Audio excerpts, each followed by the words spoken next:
नमस्कार दोस्तों, CTET paper 2 social science के लिए एक ऐसी कंप्लीट वीडियो लेकर आया हूं जिसमें क्लास 6, 7, 8 तीनों क्लास की एनसीईआरटी हिस्ट्री को मात्र एक वीडियो में खत्म किया गया है। टॉप 100 क्वेश्चन के साथ साथ पीवाईक्यू क्वेश्चन को भी खत्म करने वाले हैं।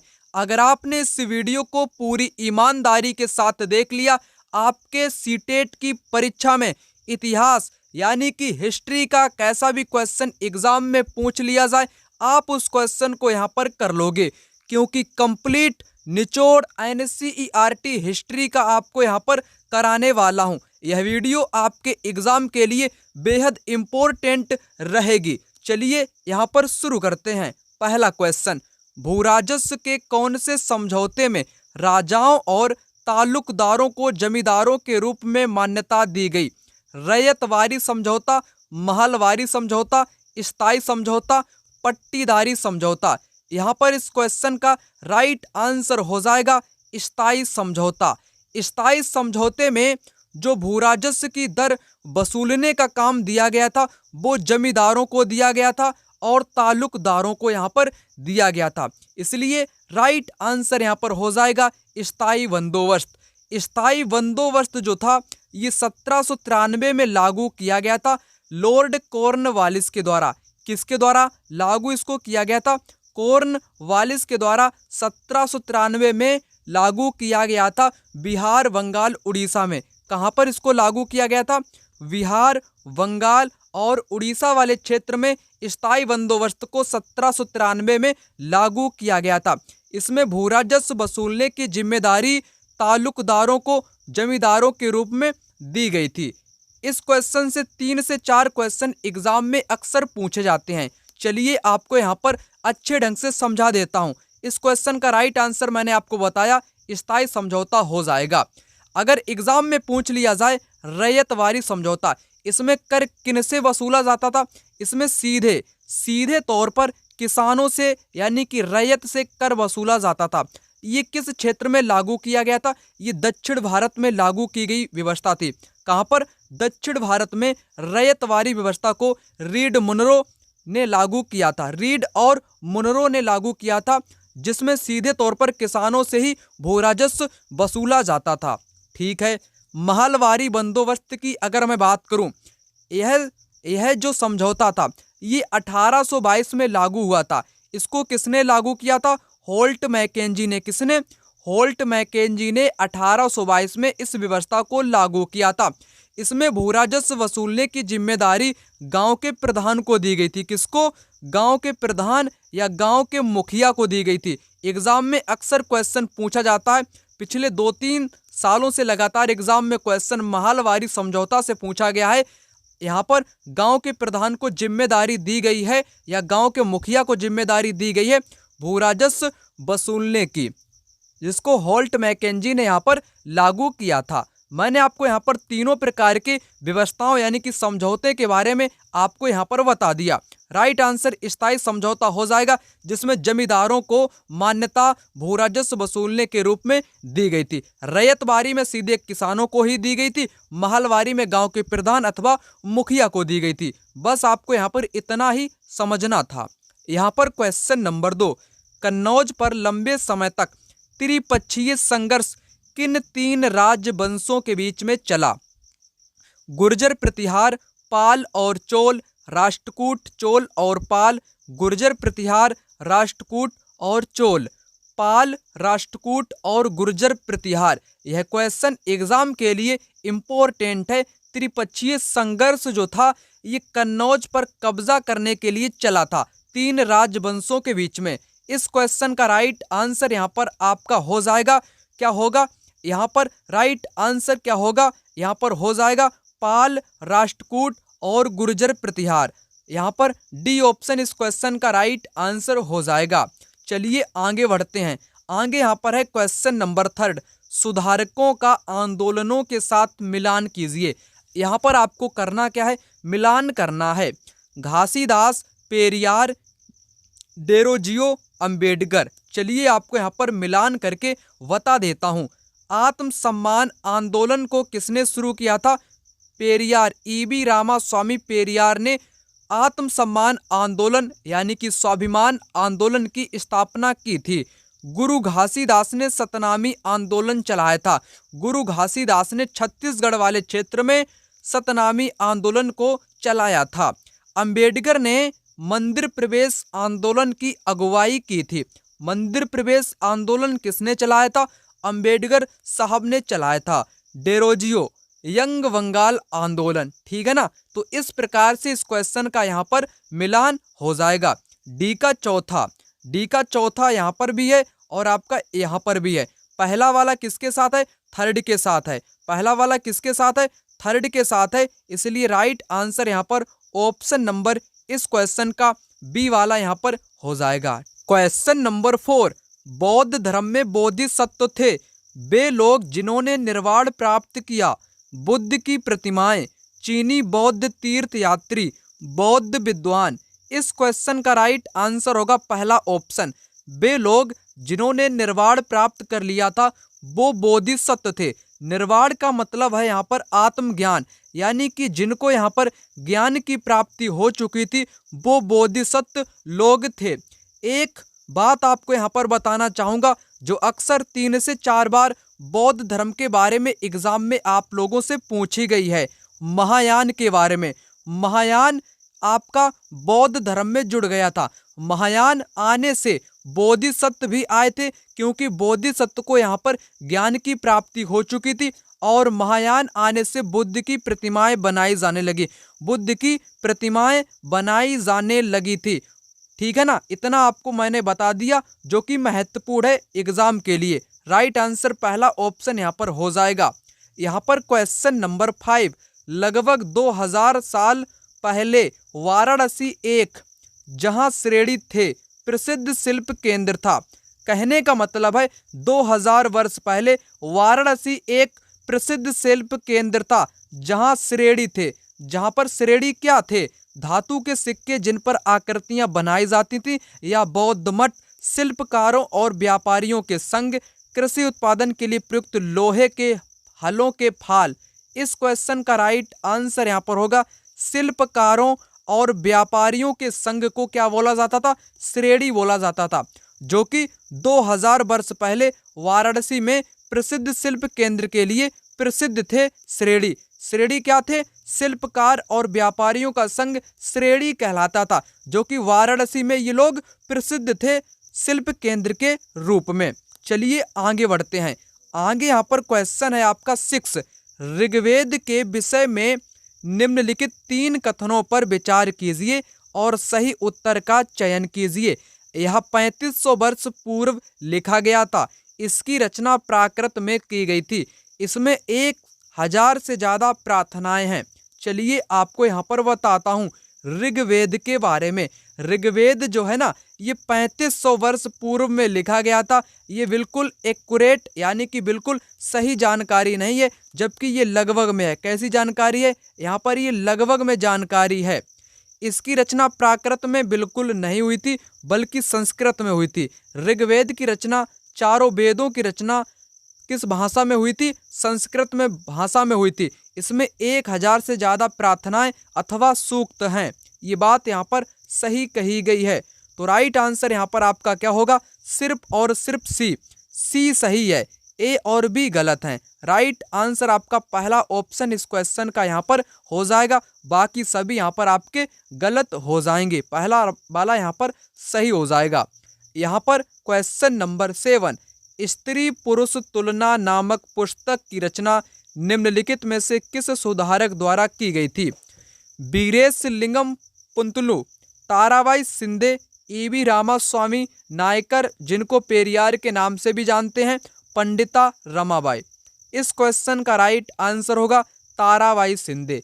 ताराबाई शिंदे एक ऐसी महिला थी जिन्होंने स्त्री पुरुष तुलना नामक पुस्तक की रचना की थी, जिसमें महिलाओं तथा पुरुषों के सामाजिक अंतरों की आलोचना इसमें की गई है। इस पुस्तक में स्त्री पुरुष तुलना पुस्तक किसने लिखी है? ताराबाई शिंदे ने की है। ये क्वेश्चन एग्जाम में हर बार पूछा जाने वाला है। चलिए आगे बात करेंगे। आगे बढ़ने से पहले इस क्वेश्चन में आपको एक और जानकारी बताना चाहूँगा। पंडिता रमा के बारे में। जो पंडिता रमाबाई थी ये संस्कृत की विदुषी थी, यानी कि संस्कृत की विद्वान महिला थी। इन्होंने संस्कृत पढ़ना लिखना अपने घर पर ही सीख लिया था, पंडिता रमाबाई ने। ठीक है ना। चलिए आगे बढ़ते हैं। राइट आंसर मैंने आपको बताया ताराबाई शिंदे यहाँ पर होगा। यहाँ पर क्वेश्चन नंबर 8, गणितज्ञ तथा खगोल शास्त्री आर्यभट्ट ने आर्यभट्टियम नामक पुस्तक निम्नलिखित भाषाओं में से किसमें लिखी थी? संस्कृत में, हिंदी में, प्राकृत में या पाली में? यहाँ पर राइट आंसर होगा पहला ऑप्शन, संस्कृत में। इन्होंने जो एक ऐसे विद्वान हुए भारत में ही जिनका नाम था आर्यभट्ट, इन्होंने अपनी पुस्तक आर्यभट्टियम में किस भाषा में इसको लिखा था? इसको संस्कृत में लिखा था, जो कि एक गणितज्ञ थे और खगोल शास्त्री थे। यहाँ पर अगला प्रश्न, महाराष्ट्र के संत कवियों ने विरोध किया सभी प्रकार के कर्म कांडों का, जन्म पर आधारित सामाजिक अंतरों का, परिवार के साथ रहने के विचार का। इस क्वेश्चन का राइट आंसर आपका क्या होगा, आपको यहाँ पर बताना चाहूँगा। सभी प्रकार के कर्म कांडों का महाराष्ट्र के संत ने विरोध किया था, ये तो बात यहाँ पर सही है। जन्म पर आधारित सामाजिक अंतरों का भी यहाँ पर इन्होंने विरोध किया था। परिवार के साथ रहने का विचार ये यहाँ पर नहीं है। यहाँ पर आपके दो हो जाएंगे, पहला और दूसरा। इस क्वेश्चन का राइट आंसर यहाँ पर हो जाएगा ए और बी सही है, ए और बी यहाँ पर सही है। क्वेश्चन नंबर 10, निम्नलिखित में से किसने कुरान की आयतों की पुनर्व्याख्या करके कहा कि महिलाओं को भी शिक्षा का अधिकार मिलना चाहिए? बेगम अनीस किदवई, मुमताज़ अली, हजारा बीबी इस्माइल, बेगम रुकैया सखावत हुसैन। यहाँ पर इस क्वेश्चन का राइट आंसर हो जाएगा मुमताज़ अली, जो कि एक समाज सुधारक थी। कौन थी? समाज सुधारक महिला थी, जिन्होंने कुरान की आयतों का हवाला देकर कहा कि, या उनका पुनर्व्याख्या करके कहा कि महिलाओं को भी शिक्षा का अधिकार मिलना चाहिए। ऐसा किसने कहा था? मुमताज़ अली बेगम ने कहा था। किसने? मुमताज़ अली ने ये कथन यहाँ पर कहा था। बेगम रुकैया सखावत हुसैन ने किस पुस्तक की रचना की? सुल्ताना का स्वप्न कहानी। सुल्ताना का स्वप्न कहानी नामक पुस्तक की लेखिका कौन है? तो बेगम रुकैया सखावत हुसैन उस पुस्तक की लेखिका है। ठीक है ना। यहाँ पर मैंने आपको राइट आंसर बताया मुमताज़ अली। क्वेश्चन नंबर 11, ए और बी कथनों पर सहायक संधि के संदर्भ में विचार कीजिए। भारतीय शासकों को अपनी स्वतंत्र सशस्त्र सेना रखने की अनुमति थी। भारतीय शासकों को ईस्ट इंडिया कंपनी को भुगतान करना पड़ता था। ए बी दोनों सही हैं, ए बी दोनों गलत हैं। ए सही है लेकिन बी गलत है, ए गलत है लेकिन बी सही है। यहाँ पर आपको किसके बारे में बताना है? सहायक संधि के बारे में बताना है। सहायक संधि के अनुसार भारत का कोई भी शासक जो होगा वो अपनी खुद की सेना नहीं रख सकता है। वो किसकी सेना रखेगा?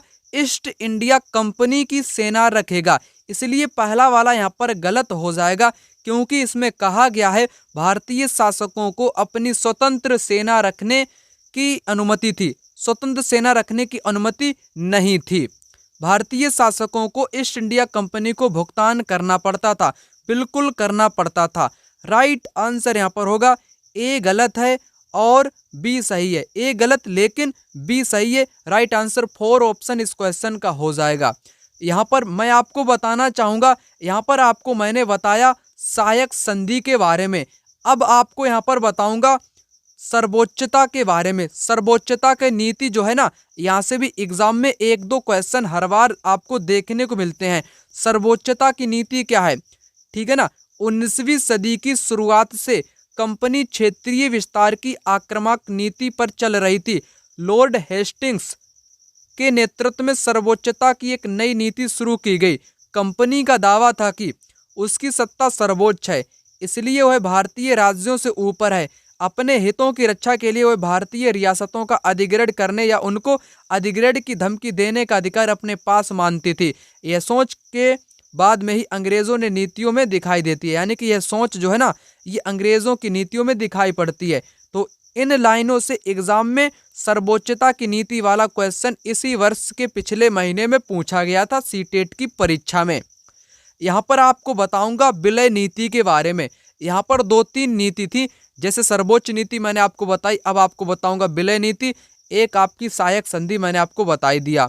विलय नीति क्या थी? अधिग्रहण की आखिरी लहर 1848 से 1856 के बीच में गवर्नर जनरल बने लॉर्ड डलहौजी के शासन काल में चली। डलहौजी ने एक नई नीति अपनाई जिसे विलय नीति का नाम दिया। यह सिद्धांत इस तर्क पर आधारित था, अगर किसी शासक की मृत्यु हो जाती है और उसका कोई पुरुष वारिस नहीं है तो उसकी रियासत हड़प ली जाएगी, यानी कंपनी के भूभाग का हिस्सा बन जाएगी। इस सिद्धांत के आधार पर एक के बाद एक नई रियासतें जैसे सतारा, संबलपुर, उदयपुर, नागपुर, झांसी, इन सभी रियासतों का क्या कर दिया गया? विलय कर दिया गया था। किसने किया था? डलहौजी ने किया था। ये भी आपको यहाँ पर पता होना चाहिए। चलिए बात करेंगे क्वेश्चन नंबर 12 की। 19वीं सदी में ब्रिटेन के उद्योगीकरण के साथ निम्नलिखित में से कौन सा परिवर्तन हुआ? भारत ब्रिटिश उद्योगों को कच्चे माल की आपूर्ति करने वाला प्रमुख देश बन गया। भारत ने ब्रिटिश उद्योगों को सस्ते मजदूर उपलब्ध करवाए। भारत ब्रिटिश औद्योगिक उत्पादों के लिए बड़ा बाजार बन गया। भारत में अनेक उद्योग स्थापित किए गए। चलिए आपको बताता हूँ उस दौरान क्या हुआ था। उस दौरान 19वीं सदी में जब ब्रिटेन के उद्योगीकरण के साथ मतलब कि उसमें अति तीव्र गति से परिवर्तन होने लगे थे, जिसके कारण जो अपना भारत देश था ना, भारत देश ये क्या हो चुका था? भारत ब्रिटिश उद्योगों को कच्चा माल की आपूर्ति करने वाला प्रमुख देश बन गया था। पहला ऑप्शन इस क्वेश्चन का राइट आंसर यहाँ पर हो जाएगा। चलिए आगे बढ़ते हैं। यहाँ पर क्वेश्चन नंबर 13, खुदा की रचना के खाते में उसका ब्यौरा चूंकि मर्दों की सूची में नहीं आता है, इसलिए इतनी शानदार खूबियों से भी उसे आखिर हासिल क्या हुआ? यह लेखांश 13वीं शताब्दी में किसके लिए लिखा गया था? दिदा, रजिया, गौतमी, रुद्रमा देवी, किसके बारे में है कथन यहाँ पर लिखा गया है? वो भी 13वीं शताब्दी में। कब? 13वीं शताब्दी में। ठीक है ना। ये कथन जो है ये रजिया के बारे में लिखा गया है। और ये कथन लिखने वाला व्यक्ति कौन था? मिन्हाज-ए-सिराज, है ना। मिन्हाज-ए-सिराज ने इस कथन को यहाँ पर लिखा था, जो कि 13वीं शताब्दी का ये कथन है। इस कथन में कहा गया है, खुदा की रचना के खाते में उसका ब्यौरा चूंकि मर्दों की सूची में नहीं आता है, इसलिए इतनी शानदार खूबियों से भी उसे आखिर हासिल क्या हुआ? ये रजिया के बारे में मिन्हाज-ए-सिराज ने लिखा था। यहाँ पर आपको बताना चाहूँगा, मिन्हाज-ए-सिराज का सोचना था कि ईश्वर ने जो आदर्श समाज व्यवस्था बनाई है उसके अनुसार स्त्रियों को पुरुषों के अधीन होना चाहिए। रानी का शासन इस व्यवस्था के विरुद्ध जाता था, इसलिए वह पूछता है कि खुदा की रचना के खाते में उसका ब्यौरा चूंकि मर्दों की सूची में नहीं आता है, इसलिए इतनी शानदार खूबियों से भी उसे आखिर हासिल क्या हुआ? तो ये कथन किसके बारे में है? रजिया के बारे में है और मिन्हाज-ए-सिराज ने ये कथन लिखा था। रजिया ने अपने अभिलेखों और सिक्कों पर अंकित करवाया कि वह सुल्तान इल्तुतमिश की बेटी है। वहीं आधुनिक आंध्र प्रदेश के वारंगल क्षेत्र में किसी समय काकतीय वंश का राज्य था। उस वंश की रानी रुद्रमा देवी के व्यवहार से रजिया का व्यवहार बिल्कुल उल्टा यानी कि विपरीत था। रुद्रमा देवी ने अपने अभिलेखों में अपना नाम जो है ना पुरुषों जैसा लिखवाकर पुरुष होने का भ्रम पैदा किया है। तो एग्जाम में इन लाइनों से 3 से 4 क्वेश्चन अब तक पूछे गए हैं। क्वेश्चन पूछा गया है, पुरुषों जैसा नाम भ्रम पैदा किसने किया? पुरुष होने का भ्रम पैदा किसने किया था? रुद्रमा देवी ने किया। किसने किया? रुद्रमा देवी ने किया था, ना कि रजिया ने किया था। इतना आपको यहाँ पर पता होना चाहिए। ठीक है ना। चलिए आगे बात करते हैं। आगे यहाँ पर क्वेश्चन कहता है, निम्नलिखित में से किसने कहा था कि उच्च जातियों का उनकी भूमि पर कोई अधिकार नहीं है, क्योंकि वास्तव में भूमि का संबंध देशज लोगों से है। ठीक है ना। श्री नारायण गुरु, हरिदास ठाकुर, घासीदास या ज्योतिबा राव फूले। यहाँ पर इस क्वेश्चन का राइट आंसर हो जाएगा ज्योतिबा राव फूले, जिन्होंने कहा था कि उच्च जातियों का उनका भूमि पर कोई अधिकार नहीं है, क्योंकि जो ये भूमि है ना ये देशज लोगों की है, जो प्राचीन काल से इस देश में रहते आ रहे हैं उन वासियों की यह भूमि है, ऐसा ज्योतिबा फूले ने कहा था। आपको पता होगा ज्योतिबा फूले ने सत्यशोधक समाज की स्थापना की थी। किस समाज की स्थापना की थी? सत्यशोधक समाज की स्थापना 1873 में की थी। और इन्होंने एक पुस्तक भी लिखी थी जिसको बोलते हैं गुलामगिरी। क्या बोलते हैं? गुलामगिरी। इन्होंने एक पुस्तक लिखी थी जो कि अमेरिकी दास प्रथा के बारे में बताने का यहाँ पर प्रयास करती है। ठीक है ना? किसके बारे में? ज्योतिबा फूले के बारे में मैंने आपको यहाँ पर बताया, जो कि राइट आंसर यहाँ पर हो जाएगा। नारायण गुरु से भी एग्जाम में 3 से 4 क्वेश्चन पूछे गए। हरिदास ठाकुर से भी 1-2 पूछे गए हैं। घासीदास से तो 5 से 6 क्वेश्चन पूछे गए हैं। ज्योतिबा से भी 5 से 6 क्वेश्चन अब तक परीक्षा में पूछे गए हैं। चलिए एक एक करके इन चारों के बारे में आपको बताना चाहूँगा। नारायण गुरु जो कि दक्षिण भारत से बिलोंग करते हैं, इनका एक नारा आप लोग याद रखो और कुछ नहीं आपको याद करना है। एक ईश्वर। कौन सा नारा है? एक ईश्वर, एक जाति। ठीक है ना? एक जाति और एक धर्म।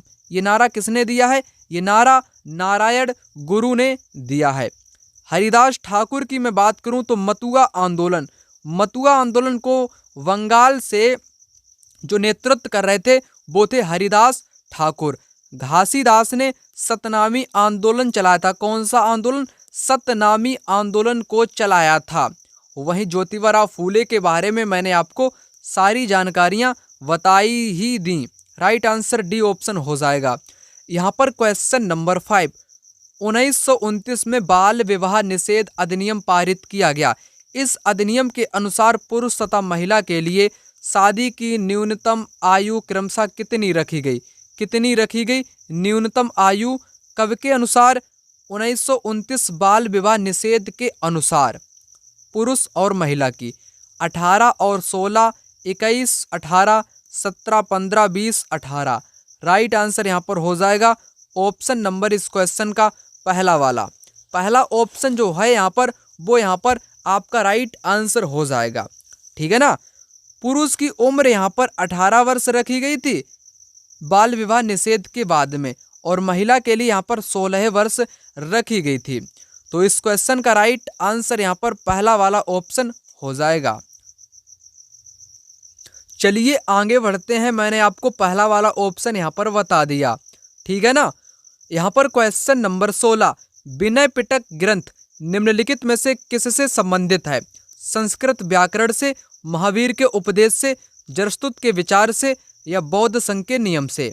राइट आंसर यहाँ पर हो जाएगा बौद्ध संघ के नियम से विनय पिटक ग्रंथ यहाँ पर संबंधित है। जैसा कि आप सभी को पता होगा बौद्ध धर्म जो है ना, बौद्ध धर्म में कितने पिटक बताए गए हैं? 3 पिटक बताए गए हैं।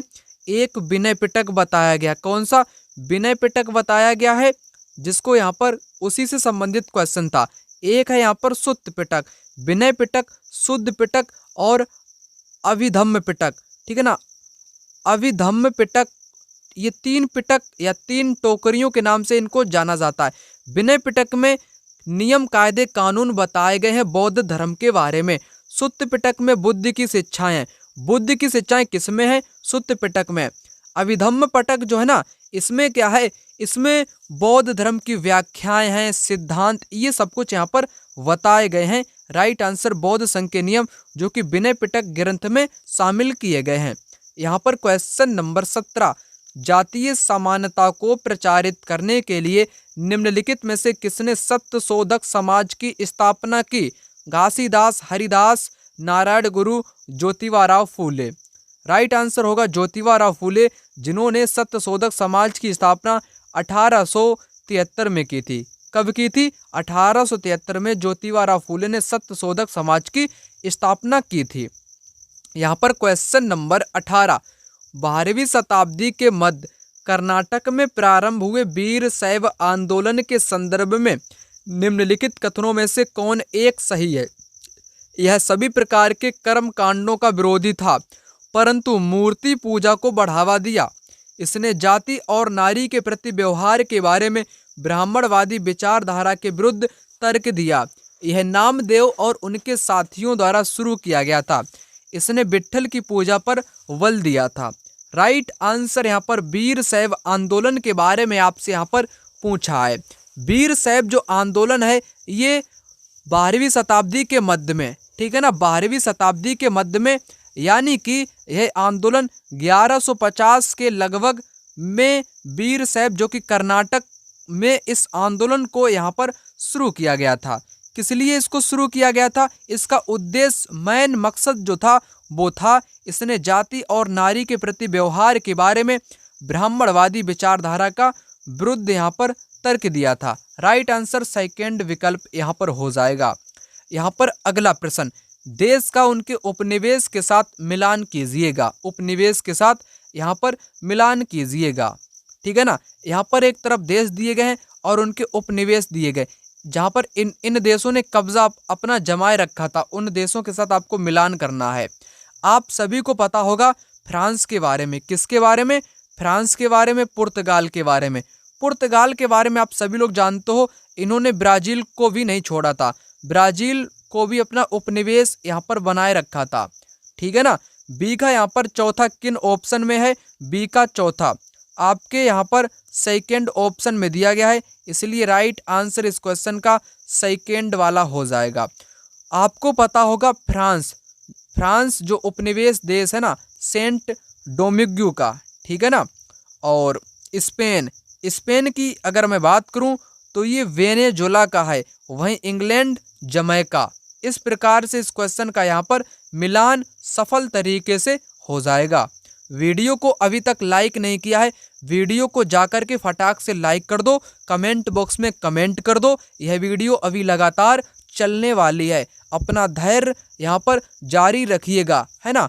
और बड़ी ही शिद्दत के साथ इस वीडियो को अंत तक आप लोग यहाँ पर देखने का प्रयास करेंगे, तभी आप सभी चीज़ों को यहाँ पर अच्छे ढंग से समझ पाएंगे, क्योंकि एग्ज़ाम के लिए हर चीज़ महत्वपूर्ण होती है। क्वेश्चन नंबर 20 यहाँ पर कहता है कि नील खेती की दो मुख्य प्रणालियाँ थीं, निज और सीढ़ीनुमा खेती, निज और किज, निज और रैयती, खरीफ और रबी।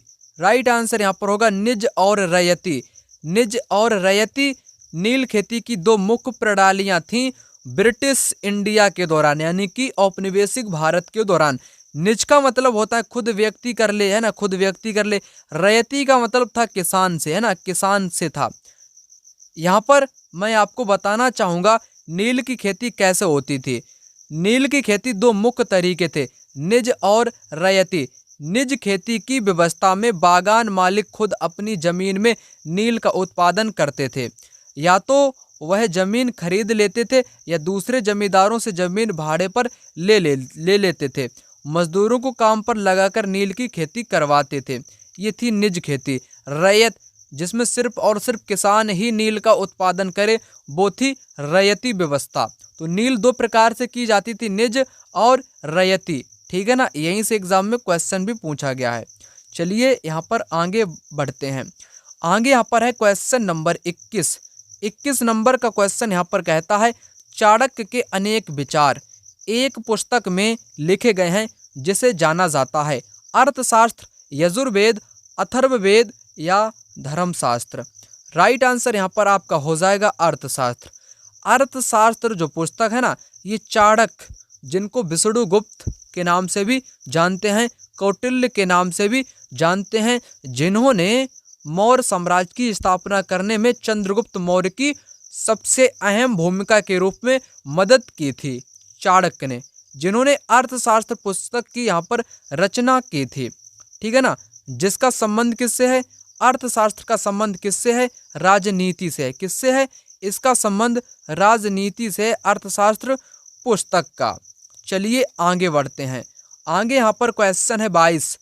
चोल मंदिरों के विषय में निम्नलिखित कथनों में से कौन सा सही है? यहाँ पर आपको सही कथन बताना है। चोल मंदिर प्रायः अपने आसपास विकसित होने वाली केवल ग्रामीण वस्तुओं के, यानी कि ग्रामीण बस्तियों के क्या थे? केंद्र बन गए थे। जनसाधारण द्वारा दी गई भूमि से चोल मंदिर संपन्न हो गए। चोल मंदिर आर्थिक, सामाजिक, सांस्कृतिक जीवन का केंद्र बिंदु थे। लौह प्रतिमाओं का निर्माण चोल मंदिरों की प्रमुख विशेषता थी। यहाँ पर आपको सही वाला कथन बताना है। सही वाला कथन यहाँ पर कौन सा हो जाएगा? जो चोल मंदिर थे ना दक्षिण भारत में, वे एक प्रकार से आर्थिक, सामाजिक और सांस्कृतिक जीवन के केंद्र थे। क्या थे? जीवन के केंद्र बिंदु थे, आर्थिक और सामाजिक और राजनीतिक। ठीक है ना। यहाँ पर राइट आंसर आपका कौन सा हुआ? थर्ड वाला यहाँ पर हो जाएगा। पहला वाला भी सही हो सकता है, परंतु एक मिस्टेक के कारण चोल मंदिर प्रायः अपने आसपास विकसित होने वाले केवल के कारण यहाँ पर गलत है। ग्रामीण बस्तियों के केंद्र बन गए थे और शहरों के भी ये केंद्र बिंदु बन गए थे। ठीक है ना। इसलिए राइट आंसर यहाँ पर थर्ड ऑप्शन इस क्वेश्चन का हो जाएगा। यहाँ पर क्वेश्चन नंबर 23, अशोक के अधिकतर अभिलेख निम्नलिखित में से किन लिपियों में लिखे गए थे? देवनागरी, तमिल, ब्राह्मी, ओचिकी। यहाँ पर आपको राइट आंसर बताना है। जो अशोक के अधिकतर अभिलेख थे ना, वो ब्राह्मी लिपि में लिखे गए थे। किस लिपि में लिखे गए थे? ब्राह्मी लिपि में लिखे गए थे। और 1838 या 37 में किसने सबसे पहले पढ़ा था? जेम्स प्रिंसेप ने इनके अभिलेखों को सबसे पहले पढ़ा था। किसके अभिलेख को? अशोक के अधिकतर अभिलेख को। उसने पढ़ लिया उन अभिलेखों को और उन अभिलेखों में लिखा था सुंदर मुख वाले राजा का नाम अशोक। ठीक है ना। यहाँ पर क्वेश्चन नंबर 24, पुरा स्थलों के संदर्भ में निम्नलिखित में से कौन सा कथन सही है? वह स्थान जहाँ वस्तुओं के अवशेष मिलते हैं, ये केवल जमीन के ऊपर ही पाए जाते हैं, ये केवल जमीन के अंदर ही पाए जाते हैं, ये समुद्र और नदी के तल में कभी नहीं पाए जाते हैं। क्वेश्चन इम्पोर्टेंट है। चलिए आपको यहाँ पर करके बताता हूँ। यहाँ पर इस क्वेश्चन का राइट आंसर आपका हो जाएगा पहला वाला, और बाकी यहाँ पर ये 3 आपके गलत दिए गए हैं।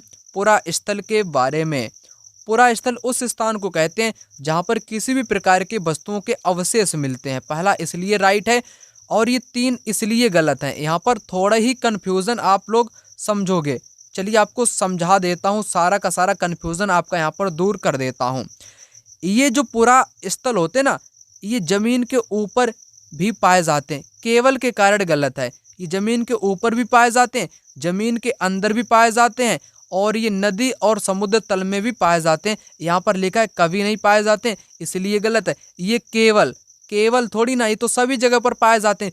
जमीन के अंदर, जमीन के ऊपर, समुद्र के नीचे, ये सभी जगहों पर पाए जाते हैं पुरा स्थल। इसलिए पहला वाला मैंने आपको यहाँ पर राइट आंसर बताया, बाकी 3 यहाँ पर आपके गलत हो जाएंगे। ठीक है ना। चलिए आगे बढ़ते हैं। क्वेश्चन नंबर 25, राजा हर्षवर्धन के दरबारी कवि बाणभट्ट ने उनकी जीवनी हर्षचरित निम्नलिखित में से किससे संबंधित है? यानी कि किस भाषा से संबंधित है, किस भाषा में उन्होंने इसको लिखा था? किसने? बाणभट्ट ने। उर्दू, प्राकृत, संस्कृत, हिंदी। राइट आंसर यहाँ पर आपका हो जाएगा, क्या होगा? संस्कृत यहाँ पर होगा। संस्कृत में बाणभट्ट ने हर्षवर्धन की हर्षचरित जीवनी लिखी थी। यहाँ पर क्वेश्चन नंबर 26, लगभग 3900 वर्ष पूर्व आरंभिक नगर हड़प्पा और मोहनजोदड़ो कई कारणों से समाप्ति की कगार पर आने लगे। निम्नलिखित में से कौन सा उन कारणों में से एक कारण नहीं है? नदियाँ सूख गईं, जिसके कारण नगर समाप्त हुए। नगरों के बीच आपसी प्रतिद्वंदिता और लड़ाई, जंगलों के विनाश और बाढ़ के कारण नगर नष्ट हुए। मवेशियों के बड़े बड़े झुंडों द्वारा चरागाह और घास वाले मैदानों को चराने से मृदा आवरण नष्ट हो गई। आपको यहाँ पर नहीं वाला बताना है, बल्कि 3 ऐसे कारण यहाँ पर दिए गए हैं जिससे हड़प्पा सभ्यता की समाप्ति हुई। पहला कारण, नदियाँ सूख गई थी, जिस कारण हड़प्पा का पतन हुआ था। जंगलों का विनाश या आग लग गई थी, और बाढ़ आने के कारण नगर यहाँ के नष्ट हो चुके थे। और जो बड़े बड़े जो चरागाह थे ना, और उनमें जो जानवरों के झुंड थे बड़े बड़े, उन जानवरों ने सभी जगहों की घास को समाप्त कर दिया था, जिससे मृदा आवरण नष्ट हो गया था। ये भी कारण यहाँ पर पतन का बताया गया है। परंतु नगरों के बीच आपसी जो लड़ाई, प्रतिद्वंदिता, ये नहीं बताई गई है। इसलिए यहाँ पर नहीं वाला आपसे पूछा है, गलत यहाँ पर जो दिया गया है, नहीं वाला दिया गया है, वो यहाँ पर सेकेंड वाला इस क्वेश्चन का आंसर हो जाएगा। यहाँ पर आपको NCERT के मुताबिक जंगलों का विनाश हो गया। ठीक है ना। बड़े बड़े झुंडों से चरागाह और घास वाले मैदान समाप्त हो गए। कुछ इलाकों में बाढ़ आ गई। ठीक है ना। और नदियां सूख गईं। शासकों का नियंत्रण समाप्त हो गया। ये आपके 5 कारण यहाँ पर बताए गए हैं हड़प्पा सभ्यता के पतन के। ठीक है। यहाँ पर क्वेश्चन नंबर आपका है 27। निम्नलिखित में से कौन सा आखेट खाद्य संग्रह के एक स्थान से दूसरे स्थान की ओर घूमते रहने का कारण नहीं है? आपको नहीं वाला बताना, यानी कि गलत कथन की पहचान करनी है। एक स्थान पर रहने से संसाधनों में कमी हो सकती है। जैसे आपको यहाँ पर बताना चाहूँगा, पहले यानी कि प्राचीन काल में आखेटक यानी कि शिकारी लोग हुआ करते थे, जो जंगल में शिकार करते थे और कंद मूल फल को इकट्ठा यानी कि एकत्रित किया करते थे। ऐसे लोग ये एक स्थान से दूसरे स्थान पर अक्सर घूमा ही करते थे, यानी कि एक जगह से दूसरी जगह पर ये जाया ही करते थे। ऐसा ही लोग क्यों करते थे, आपको वो चीज़ यहाँ पर बतानी है। क्योंकि अगर ये व्यक्ति एक स्थान पर रहेंगे तो वहाँ के जो संसाधन होंगे उनको ये खाकर चट कर जाएंगे, यानी कि ख़त्म कर देंगे, कमी आ जाएगी, इसलिए इनको जाना पड़ता था। ये सही है। उन जानवरों का पीछा करना जिनका वे शिकार करते थे, इसलिए ये जगह बदलते थे। जैसे कोई जानवर है वो भागकर कोई दूसरी जगह पर चला गया है तो उनका ये पीछा करते हुए ये भी दूसरी जगह पर चले जाते थे। संसाधनों के लिए अन्य आखेटक खान संग्रह के समूह से संघर्ष करना, ये नहीं है, संघर्ष वाली बात नहीं होगी। जल संसाधनों की खोज में भी इनको जाना पड़ता था। जहाँ पर इनको जल मिलेगा पीने के लिए तो वहीं ये लोग शिकार करने लगते थे। ये भी यहाँ पर राइट आंसर होगा। गलत आपका यहाँ पर है थर्ड वाला, जो कि गलत वाला ही आपसे यहाँ पर नहीं वाला पूछा है, इसलिए राइट आंसर सी विकल्प यहाँ पर माना जाएगा। यहाँ पर क्वेश्चन नंबर 28। निम्नलिखित में से कौन सा कथन प्राचीन हस्तलिपि के संदर्भ में सही नहीं है? आपको यहाँ पर भी गलत यानी कि नहीं वाला कथन बताना है, वो भी आपको प्राचीन हस्तलिपि के बारे में। ठीक है। वे हस्तलिखित थीं और उसके बाद मुद्रित की गईं। जो हस्तलिखित थी ना प्राचीन काल की, इनको कभी भी मुद्रित नहीं किया गया था, पहला गलत है। कुछ हस्तलिपियाँ पत्थर अथवा धातु पर उकेरी गई थी, है ना, जिसको शिलालेख यानी कि बोल सकते हैं। शिलापत्थर या पत्थर की धातु कठोर हो सकती है या सोना चांदी हो सकता है, उन पर ये चीज़ें हस्तलिपियाँ उकेरी यानी कि गड़ी रहती हैं। वे प्रायः ताड़ पत्रों पर लिखी जाती थी, ये भी बात सही है। वे जिस काल को प्रदर्शित करती थी उस काल का मुख्य स्रोत होती थी, ये भी सही है। आपको यहाँ पर नहीं वाला बताना है, गलत बताना, इसलिए पहला यहाँ पर इस क्वेश्चन का आंसर जो है वो गलत है, आपको गलत वाला बताना है। और सभी यहाँ पर हस्तलिपि के बारे में बाकी 3 आपके राइट दिए गए हैं। राइट आंसर यहाँ पर पहला ऑप्शन इस क्वेश्चन का हो जाएगा। आपको यहाँ पर बताना चाहूँगा बुर्ज, यहाँ पर है बुर्च नामक, बुर्च या भुर्ज, है ना, भुर्ज भी बोल सकते हो, बुर्च या बर्च या भुर्ज नामक पेड़ की छाल पर, ठीक है ना, पेड़ की छाल पर हस्तलिपियाँ प्राचीन काल में लिखी जाती थी, ताड़ पत्र पर। यहाँ पर क्वेश्चन नंबर 29। निम्नलिखित में से कौन सा हड़प्पा का स्थल नहीं है? राखीगढ़ी, सोतकाहकोह, गंवेरीवाल, चिरांद। राइट आंसर यहाँ पर होगा चिरांद। चिरांद जो है ये बिहार में पड़ता है। कहाँ पर? बिहार में ये पड़ता है, जो कि एक पाषाण कालीन का स्थल है। पाषाण काल, नवपाषाण कालीन का है एक स्थल है, ठीक है ना। इसलिए चिरांद यहाँ पर इस क्वेश्चन का कैसा आंसर होगा? गलत होगा। बाकी 3 आपके यहाँ पर राइट आंसर हो जाएंगे। नहीं वाला आपसे यहाँ पर मैं पूछा है, इसलिए नहीं वाला यहाँ पर आपका, नहीं वाला यहाँ पर मैं आपका कौन सा हो जाएगा? चिरांद यहाँ पर आपका हो जाएगा। राखीगढ़ी कहाँ पर पड़ता है? ये हरियाणा में पड़ता है, ठीक है ना। चलिए आगे बढ़ते हैं। आगे यहाँ पर है क्वेश्चन नंबर आपका 30। निम्नलिखित कथनों ए आर को पढ़िए और उपयुक्त विकल्प का चयन कीजिए। कथन ए, ईवी रामास्वामी ने भूतपूर्व मद्रास प्रेसिडेंसी में स्वाभिमान आंदोलन शुरू किया। कारण, उन्होंने ऐसा लोगों को समाज में जातिगत भेदभाव के खिलाफ संघर्ष कराने के लिए किया। यहाँ पर आपको बताना है। यहाँ पर दोनों ही आपके राइट दिए गए हैं और सही व्याख्या भी करते हैं। पहला ऑप्शन इस क्वेश्चन का राइट आंसर यहाँ पर हो जाएगा, ठीक है ना। जो ईवी रामास्वामी थे, इन्होंने स्वाभिमान आंदोलन को शुरू किया था। ये एक प्रकार के जाति प्रथा के विरुद्ध में थे। इन्होंने मनुस्मृति, भगवत गीता जैसे ग्रंथों का यहाँ पर घोर विरोध यानी कि आलोचक ये थे। ठीक है ना। इनके बारे में यहाँ पर दोनों ही कथन आपके राइट दिए गए हैं। सेकेंड वाला ऑप्शन यहाँ पर कौन सा मैंने आपको बताया, पहला ऑप्शन मैंने आपको यहाँ पर बताया, यहाँ पर नहीं लगा हुआ ना सेकेंड वाले में, तो पहला वाला यहाँ पर राइट आंसर इस क्वेश्चन का हो जाएगा। अब आपको ये जो क्वेश्चन है ना, आप लोग यहाँ पर देख पा रहे होगे, ये इम्पोर्टेंट क्वेश्चन है। कैसा क्वेश्चन है? इम्पोर्टेंट क्वेश्चन है। नीचे कुछ स्थानों व वर्तमान राज्य के नाम दिए गए जहां अनाज पालतू पशुओं के प्रमाण के साथ पाए गए हैं। आपको मिलान करना है स्थल का नाम और वर्तमान राज्य। चिरांद, चिरांद मैंने आपको क्या बताया, बिहार राज्य में ये पड़ता है।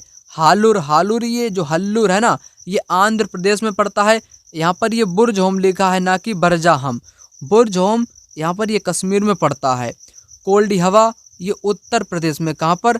ये उत्तर प्रदेश में पड़ता है कोल्डी हवा, जहाँ पर चूना पत्थर से निर्मित औजारों के हथियार यहीं पर पाए गए थे। चूना पत्थर से निर्मित औजार या हथियार कहाँ पर मिले थे? ये मिले थे कोल्डी हवा से। कहाँ पर? कोल्डी हवा से। यहाँ पर क्वेश्चन नंबर 31, नीचे कुछ स्थानों एवं वर्तमान राज्य के नाम दिए गए हैं जहां अनाज और पालतू पशुओं के प्रमाण के साक्ष्य पाए गए हैं। एक तरफ स्थान का नाम है, दूसरी तरफ वर्तमान राज्यों के नाम है। अब आपको यहाँ पर करना क्या है? मिलान करना है। यहाँ पर मैंने आपको ऑप्शन नहीं दिए हैं क्योंकि यहाँ पर जगह ही नहीं थी।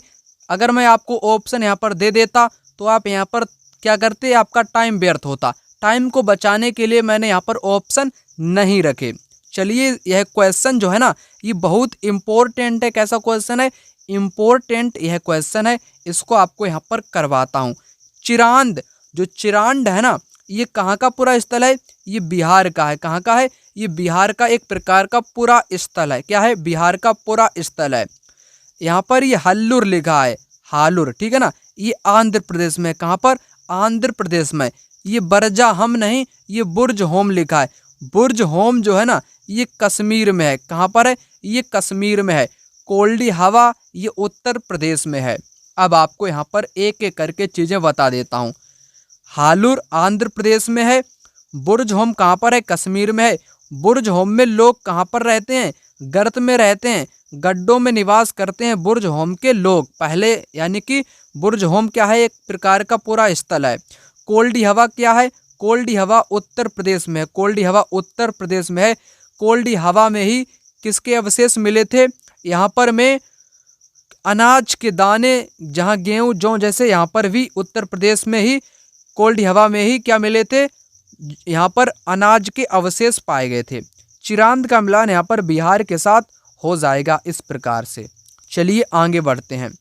आगे यहाँ पर क्वेश्चन है, किस स्थान पर मृतक को प्रायः उत्तर की ओर सिर करके दफनाया जाता है?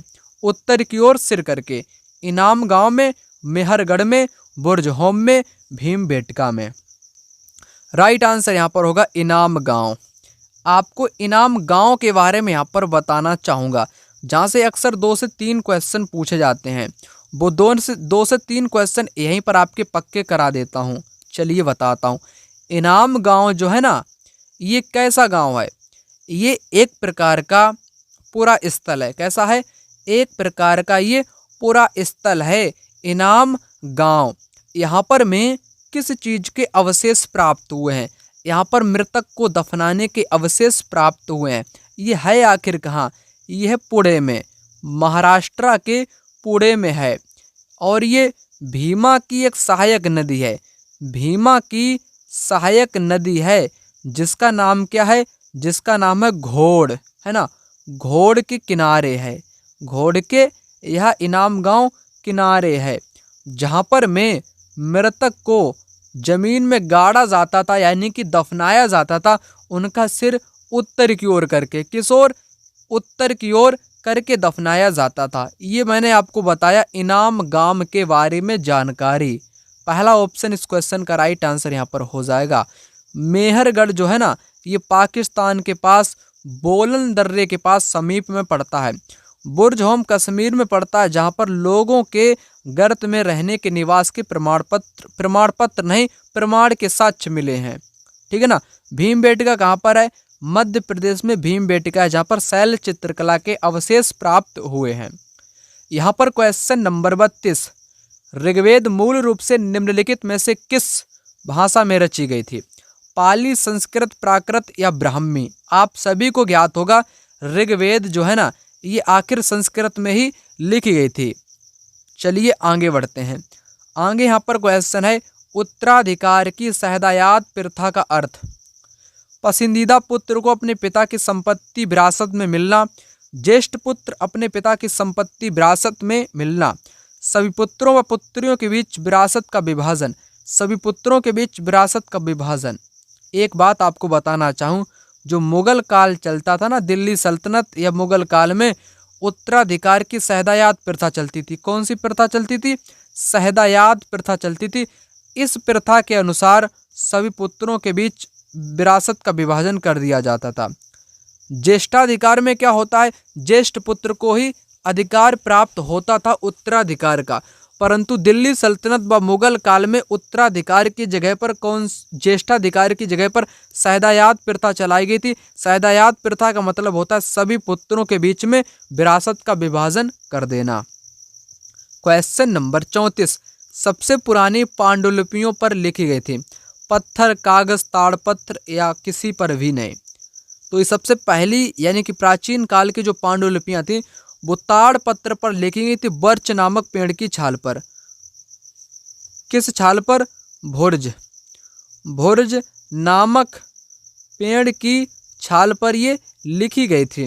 जो भुर्ज नामक पेड़ है, ये एक प्रकार का औषधीय पौधा जो कि हिमालय वाले क्षेत्र में मिलता है। भुर्ज नामक पेड़ की छाल पर लिखी जाती थी। क्वेश्चन नंबर 35, भारत में आरंभिक मानवों पर समझ के लिए निम्नलिखित में से किसे एक प्राथमिक स्रोत माना जा सकता है? एग्जाम में क्वेश्चन दो प्रकार से आपसे पूछे जाते हैं, एक तो प्राथमिक स्रोत का पूछा जाता है और एक द्वितीयक स्रोत का एग्जाम में क्वेश्चन पूछा जाता है। प्राथमिक स्रोत कैसे होते हैं? ये डायरेक्ट होते हैं। कैसे होते हैं? डायरेक्ट होते हैं, प्रत्यक्ष होते हैं, आंखों देखा हुआ होता है, वो होता है प्रत्यक्ष। द्वितीयक वो होता है जो प्रत्यक्ष हो चुका है, उसका आप लोग विवरण दे रहे हो या किसी घटना को एकत्रित कर रहे हो, ढूंढ रहे हो, तो वो होता है, संग्रह करना होता है द्वितीयक स्रोत। आपसे प्राथमिक पूछा है, कांगड़ा शैली की चित्रकला, गिरनार का शैल अभिलेख, पादशाहनामा की चित्रकला, मध्य प्रदेश की शैल चित्रकला। मध्य प्रदेश की जो शैल चित्रकला है ये कैसा प्राथमिक स्रोत है? क्योंकि अगर आप लोग मध्य प्रदेश में जाओगे ना शैल चित्रकला देखने, तो आज भी आपको वहाँ पर में अवशेष देखने को मिलेंगे, डायरेक्ट आप अपनी आंखों से देख पाओगे, तो वही तो होता है प्राथमिक स्रोत। राइट आंसर ऑप्शन डी यहाँ पर हो जाएगा। इनको भी देख सकते हैं, ये इसलिए गलत है क्योंकि क्वेश्चन में पूछा गया आरंभिक मानवों की समझ। आरंभिक मानव की समझ कैसे थी, उनकी सोचने की क्षमता कैसी थी, वो क्या क्या कर सकते थे, इसके बारे में हम लोगों को मध्य प्रदेश की शैल चित्रकला के बारे में पता चलता है। वहाँ पर में चित्रकारी से पता चलता है कि मानव किस हद तक किन चीज़ों को कर सकता था। ठीक है ना। यहाँ पर क्वेश्चन नंबर 36, हम यह आज कैसे जानते हैं कि पुरापाषाण युग में भारत में शुतुरमुर्ग होते थे? शुतुरमुर्ग होते थे। उस समय की कृतियों में इन पक्षियों का विविध लेख हमें मिलता है। महाराष्ट्र के पटने पुरास्थल से शुतुरमुर्ग के अंडों के अवशेष मिले हैं। शुतुरमुर्गों पर मौखिक स्मृतियां हमारे पास दिल्ली के राष्ट्रीय संग्रहालय में अभिलेखित हैं। विदेशी यात्रियों के वृत्तांतों में इनका वर्णन है। राइट आंसर यहाँ पर आपका होगा ऑप्शन बी, महाराष्ट्र के पटने पुरास्थल से शुतुरमुर्ग के अंडों के अवशेष मिले हैं।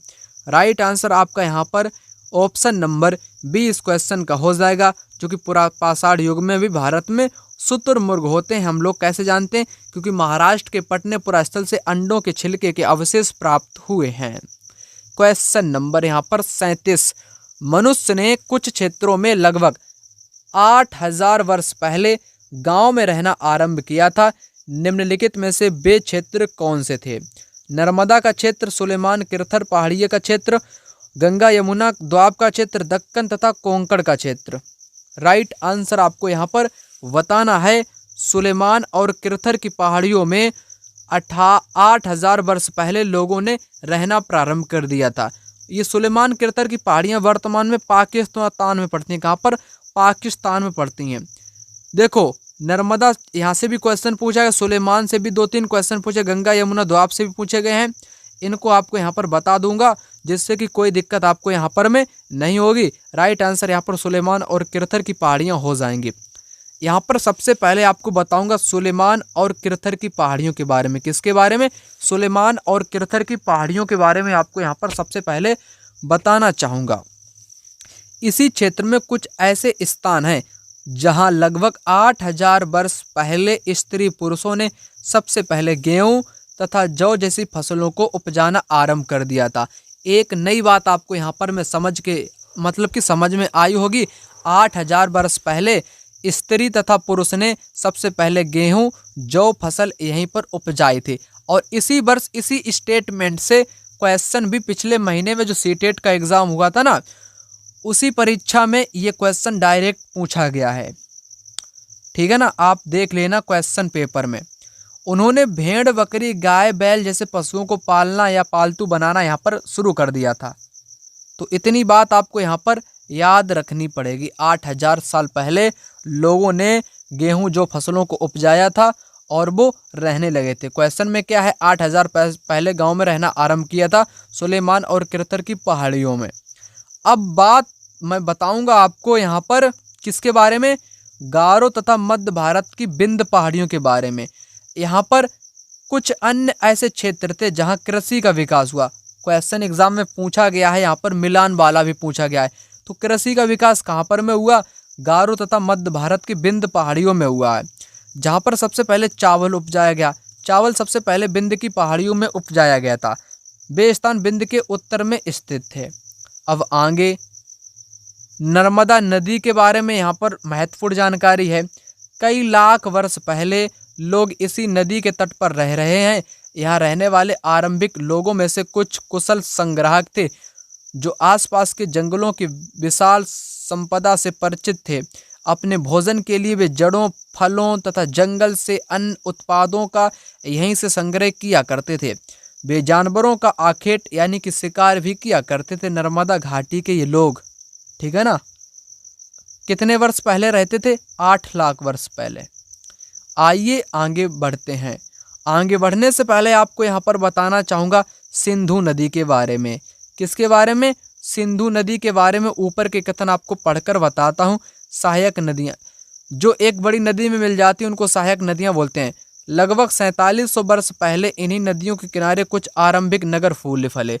आरंभिक नगर की मैं बात करूँ, जैसे हड़प्पा जो नगर है ये सिंधु नदी के किनारे ही, मैं सिंधु नदी की बात यहाँ पर कर रहा हूँ, सिंधु नदी के किनारे ही आरंभिक नगर जैसे हड़प्पा विकसित हुए थे। इसकी सहायक नदियों के किनारे समुद्र तटवर्ती इलाकों में नगरों का विकास 2500 वर्ष पहले हुआ था। अब आ जाओ यहाँ पर गंगा और उसकी सहायक नदी सोन के बारे में। गंगा के दक्षिण में इन नदियों के आसपास का क्षेत्र प्राचीन काल में मगध के नाम से जाना जाता था। यहाँ पर इन लाइन से एग्जाम में 2 क्वेश्चन पूछा गया है। प्राचीन काल में मगध किसको बोलते थे? गंगा के दक्षिणी भाग को प्राचीन काल में मगध के नाम से भी जाना जाता था। बहुत शक्तिशाली है था और उन्होंने एक विशाल राज्य स्थापित किया। देश के अन्य हिस्सों में भी ऐसे राज्यों की स्थापना की थी। यहाँ पर आपको मानचित्र में भी दिखा देता हूँ थोड़ी बहुत जानकारी जो आपको पता होनी चाहिए। ये किरथर और सुलेमान की पहाड़ियाँ जो कि पाकिस्तान में है, और ये आपकी सिंधु नदी, झेलम, चिनाब, रावी, सतलुज, ये सारी की सारी नदियाँ हैं। और यहाँ पर ये गारो की पहाड़ियाँ हैं, बीच में विंध्य की पहाड़ियाँ हैं, नर्मदा घाटी है, सिंधु नदी ये रही, गंगा नदी ये रही। क्वेश्चन नंबर 38, हड़प्पा सभ्यता का पतन कैसे हुआ? ऐसा लगता है कि शासकों का नियंत्रण समाप्त हो गया, जंगलों का विनाश हो गया होगा, सभ्यता के पूरे क्षेत्र में बाढ़ आ गई, संभवतः नदियां सूख गईं। ये क्वेश्चन इम्पोर्टेंट क्वेश्चन है एग्जाम के लिए, ठीक है ना, इसको समझना अति आवश्यक है। हड़प्पा सभ्यता का जो पतन बताया गया है इतिहासकारों के दौरान, ठीक है ना, उसमें बताया गया है ऐसा लगता है कि शासकों का नियंत्रण समाप्त हो गया हो,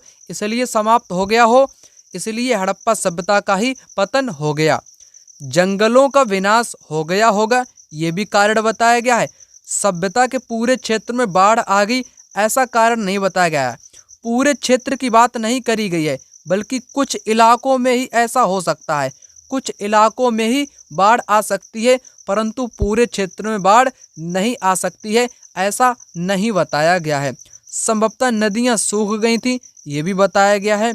तो आपका सी जिन में होगा वो आप लोग सबसे पहले काटो उसको, बचेगा बी वाला। बी इस क्वेश्चन का राइट आंसर यहाँ पर हो जाएगा। एनसीईआरटी के मुताबिक कुछ विद्वानों का कहना है कि नदियां सूख गई थी, अन्य का कहना है कि जंगलों का विनाश हो गया था। इसका कारण ये भी हो सकता है कि ईंट पकाने के लिए ईंधन की जरूरत पड़ती थी। इसके अलावा मवेशियों के बड़े बड़े चरागाह और घास के मैदान समाप्त हो गए होंगे। कुछ इलाकों में बाढ़ आ गई, यहाँ पर क्या लिखा है, कुछ इलाकों में बाढ़ आ गई। क्वेश्चन में लिखा था पूरे क्षेत्र में बाढ़ आ गई, लेकिन इन कारणों से स्पष्ट नहीं हो पाता कि सभी नगरों का अंत कैसे हुआ, क्योंकि बाढ़ और नदियों के सूखने का असर कुछ ही इलाकों में होगा। शासकों का नियंत्रण समाप्त हो गया। इतने कारण से हड़प्पा सभ्यता का पतन इतिहासकारों यानी कि विद्वानों ने बताया है। तो बाढ़ कुछ ही इलाकों में आई होगी, लेकिन पूरे क्षेत्र में नहीं आई होगी, इसलिए गलत है। आपके यहाँ पर 3 आपके राइट आंसर हो जाएंगे, ए बी डी यहाँ पर राइट आंसर हो जाएंगे। चलिए यहाँ पर बात करेंगे 39 नंबर के क्वेश्चन की। दिए गए कथनों ए और बी को पढ़िए और सही उत्तर का चयन कीजिए। मेहरगढ़ पाकिस्तान के बोलन दर्रे के पास एक उपजाऊ मैदान में स्थित है। यहाँ खेती और पशुपालन के साक्ष्य पाए जाते हैं। ए असत्य है, बी सत्य है। ए बी दोनों सत्य हैं, ए सत्य और बी असत्य आपको यहाँ पर बताना है। यहाँ पर राइट आंसर आपके दोनों कैसे हो जाएंगे, दोनों यहाँ पर सही हो जाएंगे, ठीक है ना। जो मेहरगढ़ है ना, वो पाकिस्तान के बोलन दर्रे के पास एक उपजाऊ मैदान है, उपजाऊ मैदान है, जहाँ पर खेती भी की जाती है और पशु पालन भी किया जाता है। इसके साक्ष्य पाए गए थे, ठीक है ना, मेहरगढ़ से। यहाँ पर आपको बताना चाहूँगा मेहरगढ़ के बारे में, ठीक है ना, मेहरगढ़ के बारे में आपको यहाँ पर बता देता हूँ। यहाँ पर मेहरगढ़ के बारे में क्या बताया गया है, यहाँ पर बताया गया है यह ईरान जाने वाले सबसे महत्वपूर्ण रास्ते बोलन दर्रे के पास एक हरा भरा समतल स्थान है। मेहरगढ़ संभवतः वह स्थान है जहाँ के स्त्री पुरुषों ने इन इलाकों में सबसे पहले गेहूं उगाना और भेड़ बकरी पालना सीखा था, ठीक है ना। तो सबसे पहले इन क्षेत्र में सीखा था मेहरगढ़ में, यानी कि मेहरगढ़ कहाँ वाला, मेहरगढ़ पाकिस्तान यानी कि सुलेमान वाली पहाड़ियों है ना। मैंने आपको क्या बताया था, सुलेमान और किरतर की पहाड़ियों में सबसे पहले लोगों ने गेहूं और जौ जैसी फसल को उपजाना शुरू किया था और भेड़ बकरी मवेशी को भी पालना शुरू किया था। और वहीं पर एक स्थान है मेहरगढ़, ठीक है ना, मेहरगढ़। तो वहाँ पर भी लोगों ने यही किया था। यहाँ विभिन्न प्रकार के जानवरों की हड्डियाँ मिली हैं, हिरण तथा सुअर जैसे जानवर, भेड़ बकरी भी यहाँ पर उनकी भी हड्डियाँ मिली हैं मेहरगढ़ में। इसके अलावा चौकोर तथा आयताकार घरों के अवशेष भी मिले हैं। प्रत्येक घर में 4 या उससे ज़्यादा कमरे थे, जिनमें से कुछ संभवतः भंडारण के काम में आते होंगे। यहाँ पर क्वेश्चन नंबर 40, अभिलेखागार वह स्थान है जहाँ पर खुदाई में पाएगी पशुओं और पक्षियों की हड्डियों को रखा जाता है। ये गलत है, ऐसा नहीं। पुरातत्वों द्वारा प्राप्त किए गए पत्थर और ईंटों से बनी इमारतों के अवशेष को रखा जाता है। खुदाई में पाएगी मूर्तियों को रखा जाता है। ऐतिहासिक पांडुलिपियों तथा दस्तावेज को रखा जाता है। राइट आंसर यहाँ पर आपका हो जाएगा ऑप्शन नंबर डी वाला। ऐतिहासिक पांडुलिपि तथा दस्तावेज डॉक्यूमेंट को रखा जाता है अभिलेखागार में। चलिए आगे बढ़ते हैं। आगे यहाँ पर है क्वेश्चन 41, ईस्ट इंडिया कंपनी ने 1651 में बंगाल में हुगली नदी के किनारे फैक्ट्री स्थापित की। स्थानीय किसानों से नील खरीदकर उसे इंग्लैंड भेजने के लिए एक आधार यानी कि बेस स्थापित करने के लिए, जहाँ से फैक्ट्री अपना काम चला सकें। इंग्लैंड को निर्यात करने हेतु सूती कपड़ों के उत्पादन के लिए, मसालों को खरीदकर उन्हें इंग्लैंड भेजने के लिए। राइट आंसर यहाँ पर हो जाएगा बेस, यानी कि आधार स्थापित करने के लिए, जहाँ से फैक्टर अपना काम चला सकें, है ना, ईस्ट इंडिया अपना काम चला सके। इसलिए 1651 में बंगाल यानी कि कोलकाता में हुगली नदी के किनारे फैक्ट्री स्थापित करी गई, जिसका कारण था कि यहाँ से लोग अपना जो ये व्यापार है ना उसको यहाँ से चला सकें, इसलिए स्थापित की गई थी। क्वेश्चन नंबर 42, भारत के निम्नलिखित राज्यों में से किस एक राज्य में हड़प्पा के नगर सबसे बड़ी संख्या में मिले हैं? किसके नगर? हड़प्पा के नगर। हरियाणा, जम्मू कश्मीर, गुजरात या पंजाब? राइट आंसर होगा यहाँ पर गुजरात। गुजरात में बहुत मिले हैं आपके हड़प्पा के स्थल, ठीक है ना। चलिए आगे बढ़ते हैं। यहाँ पर क्वेश्चन नंबर 43, महापाषाणों के विषय में निम्नलिखित कथनों में से कौन सा कथन सही है? इनका उपयोग दफन करने की जगहों को चिन्हित करने के लिए किया जाता था। ये सभी भूमिगत और दृष्टि से ओझल रूप में पाए गए थे। ये पत्थर के औजार बनाने के लिए कच्चा माल उपलब्ध कराते हैं। ये भारतीय उपमहाद्वीप के उत्तर पश्चिम में संकेंद्रित हैं। महापाषाण, महापाषाण का उपयोग जो किया जाता था दफन करने की जगहों को चिन्हित करने के लिए किया जाता था। राइट आंसर पहला ऑप्शन इस क्वेश्चन का हो जाएगा। चलिए आगे बढ़ते हैं। यहाँ पर क्वेश्चन नंबर 44, ऐतिहासिक स्थल वह है जहाँ पर अतीत के स्मृति शेष यानी कि अवशेष मिलते हैं, उत्खनन के क्रियाकलाप होते हैं, इतिहास प्रिय लोग जुटाते हैं, इतिहासकार इतिहास लिखते हैं। ऐतिहासिक स्थल ऐसा स्थान होता है जहाँ पर अतीत यानी कि प्राचीन काल के जो स्मृति शेष हों या अवशेष हों वो मिले हों तो वो ऐतिहासिक स्थल कहलाता है। क्या कहलाता है? ऐतिहासिक स्थल कहलाता है। चलिए यहाँ पर क्वेश्चन नंबर 45, जैन और बौद्ध भिक्खु भिक्खुणियों के लिए आरंभिक विहार बने होते थे, लकड़ी, मिट्टी, ईंटों या पत्थर के? तो जो सबसे पहले जो भिक्खु या भिक्खुणियों यानी कि बौद्ध धर्म में हुआ करते थे, जैन धर्म में भी हुआ करते थे। आरंभिक बिहार का मतलब है बिहार वो बिहार नहीं, बिहार बंगाल वाला राज्य की मैं बात नहीं कर रहा हूँ। यहाँ पर विहार बने होते थे। बिहार का मतलब यहाँ पर लिया गया था निवास स्थान को। विहार करते थे, कहाँ पर रहते थे, इससे संबंधित है। भिक्खु भिक्खुणियों के आरंभिक विहार यानी कि वो कहाँ पर निवास किया करते थे। वे सबसे पहले आरंभिक विहार जो लकड़ी के बनाया करते थे, लकड़ी से, ठीक है ना। पहला ऑप्शन इस क्वेश्चन का राइट आंसर हो जाएगा। नेक्स्ट, निम्नलिखित स्तूपों में से किस एक को उस स्थान के बाद में चिन्हित किया गया है जहां बुद्ध ने पहली बार उपदेश दिया था? बढ़िया क्वेश्चन। बुद्ध ने अपना सबसे पहले उपदेश कहां पर दिया था? सबसे पहले अपना उपदेश कहां पर दिया था? सारनाथ में दिया था। कहां पर? सारनाथ में सबसे पहला अपना उपदेश महात्मा बुद्ध ने दिया था, ठीक है ना। सबसे पहला उपदेश। सर्वाधिक उपदेश कहाँ पर दिए थे? श्रावस्ती में सर्वाधिक उपदेश उन्होंने दिए गए थे। बोध गया में उनको क्या हुआ था? ज्ञान की प्राप्ति हुई थी पीपल के वृक्ष के नीचे में। यहाँ पर क्वेश्चन नंबर 47, मराठी में लिखे भक्ति गीतों को किस नाम से जाना जाता है? श्रोतम, भजनम, प्रबंधम, अभंग? यहाँ पर राइट आंसर आपका होगा अभंग। मराठी के जो गीत होते हैं ना, मराठी के जो गीत उनको बोलते हैं अभंग। क्या बोलते हैं? अभंग बोलते हैं। यहाँ पर क्वेश्चन नंबर 48 कहता है में प्राचीन शैल चित्रकला मिली। कहाँ पर मिली? कर्नाटक, तमिलनाडु, आंध्र प्रदेश, ओडिशा, मध्य प्रदेश, उत्तर प्रदेश? यहाँ पर राइट आंसर हो जाएगा मध्य प्रदेश तथा दक्षिणी उत्तर प्रदेश, साउथ उत्तर प्रदेश के क्षेत्र से प्राचीन शैल चित्रकला मिली है।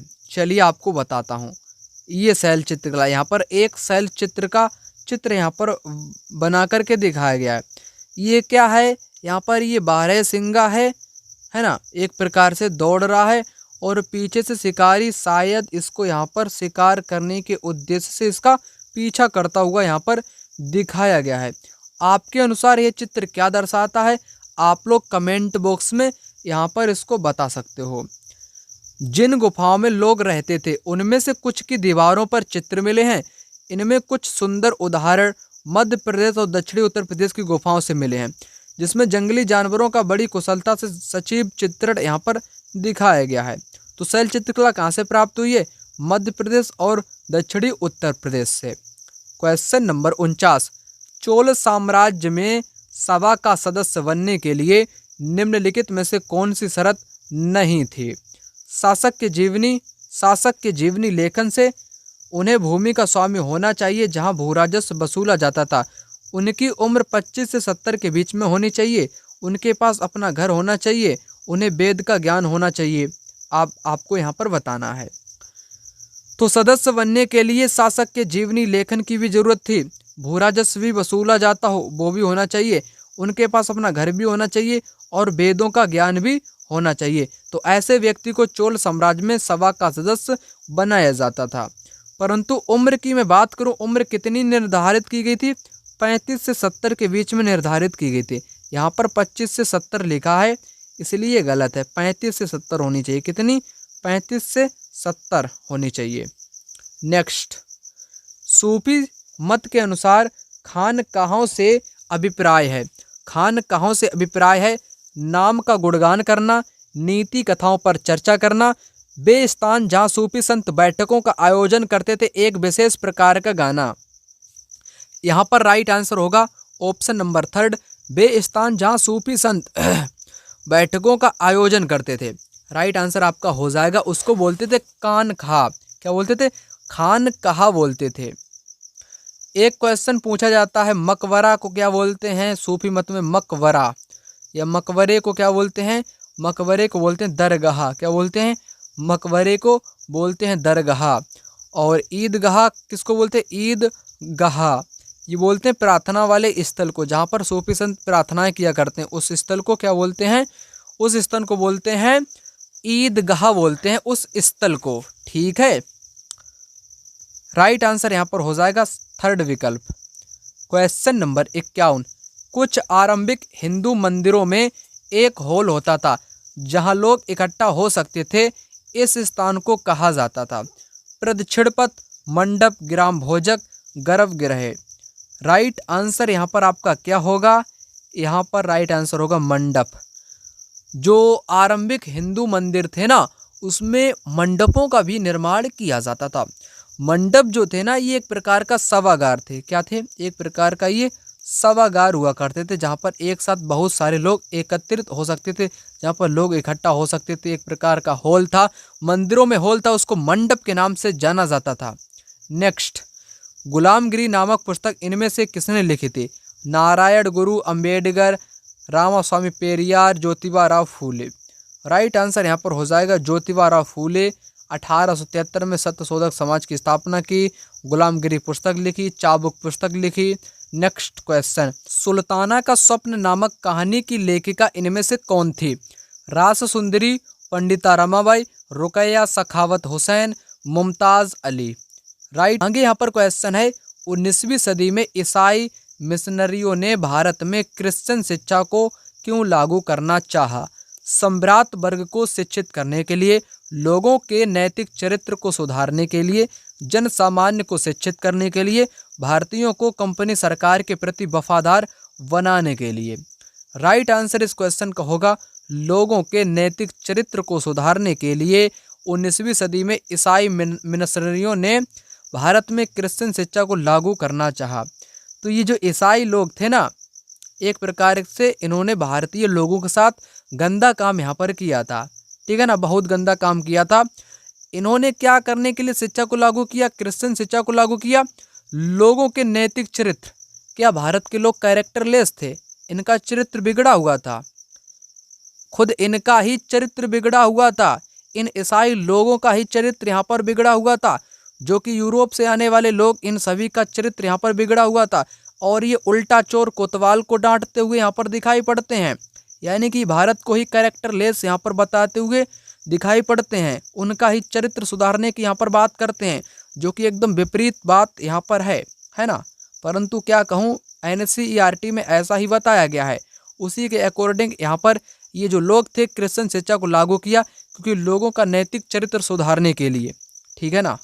चलिए यहाँ पर बात करेंगे 55 नंबर के क्वेश्चन की। निम्नलिखित में से किस विदुषी ने स्त्री और पुरुष के बीच सामाजिक अंतरों की आलोचना पर आधारित पुस्तक स्त्री पुरुष तुलना का लेखन किया था। किसने किया था? ताराबाई शिंदे ने। किसने? ताराबाई शिंदे ने किया था। बेगम रोकैयावत ने सुल्ताना का स्वप्न कहानी लिखा था। पंडिता रमाबाई संस्कृत की विदुषी थी। राइट आंसर ताराबाई शिंदे यहाँ पर हो जाएगा। क्वेश्चन नंबर 56, खालसा की स्थापना करने वाले निम्न में से कौन थे? खालसा की स्थापना करने वाले कौन थे? तो खालसा की स्थापना गुरु गोविंद सिंह ने की थी। किसने? गुरु गोविंद सिंह ने खालसा पंथ की स्थापना की थी। अगला, निम्नलिखित में से कौन सा कथन सही है? कौन सा कथन सही है? महात्मा गांधी और रविंद्रनाथ टैगोर ने औपनिवेशिक शिक्षा का विरोध किया था। महात्मा गांधी रविंद्रनाथ टैगोर ने औपनिवेशिक शिक्षा का समर्थन किया। महात्मा गांधी ने औपनिवेशिक शिक्षा का विरोध किया किंतु टैगोर ने इसका समर्थन किया। टैगोर ने औपनिवेशिक शिक्षा का विरोध किया किंतु महात्मा गांधी ने इसका समर्थन किया। एक चीज आप हमेशा ही याद रखना, ठीक है ना, एक लोग थे संस्कृतिवादी के लोग थे, एक पश्चिमी करण के लोग थे, है ना, ठीक है ना। तो पश्चिमी करण यानी कि जो ऐसे लोग हुए भारत में जो यूरोप के जैसा अपने भारत को बनाना चाहते थे, पश्चिमीकरण करना चाहते थे, उन लोगों ने पश्चिमीकरण वालों की बातें यहाँ पर रखी। जैसे जो महात्मा गांधी थे, इन्होंने औपनिवेशिक शिक्षा का समर्थन बिल्कुल नहीं दिया था बल्कि विरोध किया था, जबकि रविंद्रनाथ टैगोर ने इसका समर्थन किया था। महात्मा गांधी ने औपनिवेशिक शिक्षा का विरोध किया, बिल्कुल विरोध किया, किंतु रविंद्रनाथ टैगोर ने इसका समर्थन किया था। राइट आंसर यहाँ पर सी ऑप्शन इस क्वेश्चन का हो जाएगा। यहाँ पर क्वेश्चन नंबर 58, 6ठी शताब्दी ईसा पूर्व में मगध महाजनपद के पहले शासक थे प्रसेनजीत, अजातशत्रु, बिंबिसार या महावीर? राइट आंसर होगा बिंबिसार। बिंबिसार ये महाजनपद के, है ना, पहले 6ठी शताब्दी ईसा पूर्व के शासक थे। नेक्स्ट, मानव इतिहास में निम्नलिखित में से कौन सी अवधि यानी कि काल सबसे लंबी है? मध्यपाषाण, नवपाषाण, पुरापाषाण या महापाषाण? राइट आंसर होगा पुरापाषाण काल, जो कि मानव इतिहास के लिए सबसे लंबी अवधि मानी जाती है, जिसमें 99% मानव के इतिहास की घटनाएं इसी काल में ही घटित हुई हैं। नेक्स्ट, रामपुरवा में मिला उत्कृष्ट पॉलिश वाले पत्थर पर बना सांड यानी कि बैल, जिसे अब राष्ट्रपति भवन में रखा गया है, इनमें से किसके या जिसके शासनकाल में यह बनाया गया था वो आपको बताना है। कुषाण, पांड्य, मौर्य या चोल? राइट आंसर यहाँ पर होगा मौर्य काल में यह बनाया गया था। पॉलिश किया गया एक पत्थर जो कि रामपुरवा में मिला था, जिसको अब राष्ट्रपति भवन में रखा गया है, मौर्य काल का था। ठीक है ना। वीडियो आप लोगों की यहीं तक रखूंगा क्योंकि अधिक वीडियो यहाँ पर लंबी आपकी हो जाएगी। मेरी भी तबीयत यहाँ पर थोड़ी सही नहीं है। मिलते हैं दूसरी वीडियो में, तब तक के लिए जय हिंद, वंदे मातरम।